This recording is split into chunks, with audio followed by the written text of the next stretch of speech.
साईबाबांचं दर्शन घेतलंय, काय मागणी? जेव्हा ज्या ज्या वेळेला संधी मिळते त्या त्या वेळेला साईबाबांचं दर्शन आम्ही घेत असतो. आणि इथून मला असं वाटतं 20-1 मिनिटाच्या अंतरावर येवला आहे, तो माझा मतदारसंघ आहे. त्यामुळे अनेक वेळा जे आहे बाबांच्या चरणी येणं होतं. आणि आज राष्ट्रवादीचं अधिवेशन पण होतं आणि बाबांचं दर्शनही झालं. तुम्ही थांबणार आहात आज आणि उद्या अधिवेशन? नाही, मी त्यांना सांगितलं होतं काल 2 तास माझ्याकडे प्रफुल्लभाई होते.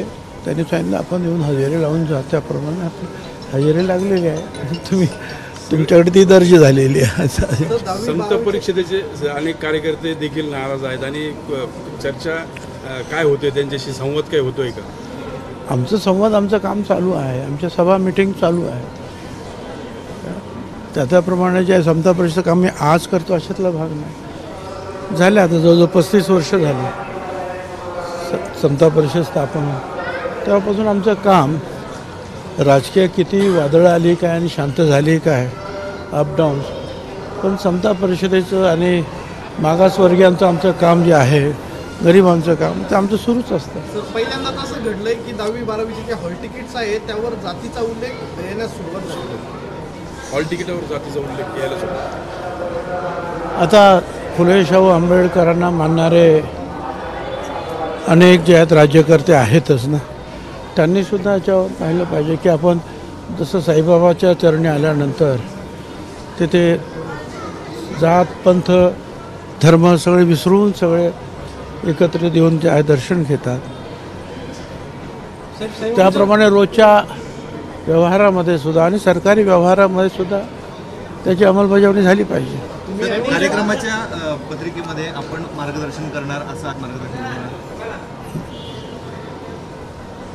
अजितदादांशी काही चर्चा झाली? अजितदादांशी नाही.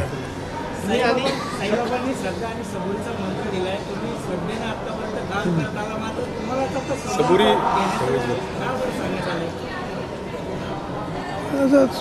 बाबांनी सांगितलं बरोबर आहे.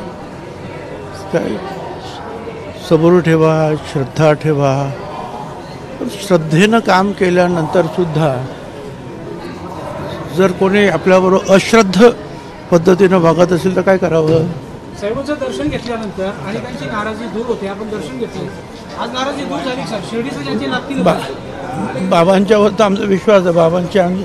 आमची नाराजी बाबांच्या विरोधात अजिबात नाही, पण असण्याची शक्यता सुद्धा नाही. काय त्यांनी जे आहे सगळ्यांना जो पोटाशी धरलेला आहे त्यांना नमस्कार करायला मी आलो. लाडकी बहीणचा एक विषय आहे, ज्या महिला अपात्र आहेत त्यांना परत पैसे ते आता जे आहेत राज्यकर्ते आहेत इथे जवळपास, त्यांना विचारून घ्या. एबीपी माझा, उघडा डोळे बघा नीट.